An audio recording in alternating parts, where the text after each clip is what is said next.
Not much comes to mind when you think about Albania, the country, and the main reason for that is due to its hardline communist isolation that was used throughout most of the 20th century.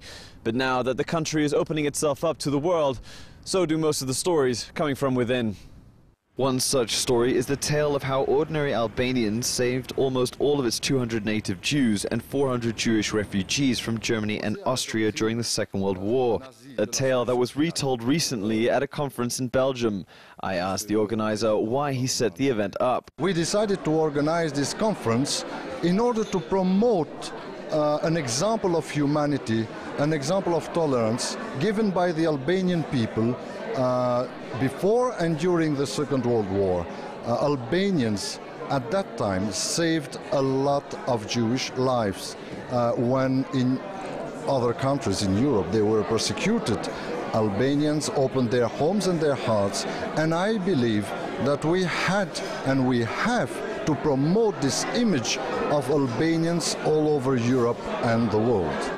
Most of Europe participated in Nazi Germany's final solution, which killed 90% of Poland's 3.3 million Jews. Even Greece had 70% of its Jewish population destroyed. But the Muslim country of Albania refused Nazi demands. I asked the president of the Albanian parliament why his people acted differently. Albanians also have this BESA, honor code. When they promise something, they stick to it. And we understand the people who are in difficulty, and we share difficulties with the others. And we have done also other times, when, if you remember also, the genocide in Kosovo, atrocities. Albania was hosting 1 million people during this humanitarian crisis, and it is part of our culture identity as a nation, to share difficulties with the others on behalf of the future.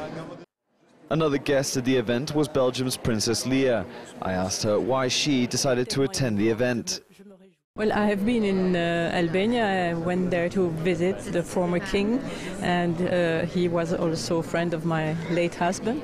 So I feel very close to them, and Prince Leka is also somebody who came to Belgium, and I was very, very impressed by in this conference, and especially because we don't know much about this history, so I was the first to learn tonight what happened there.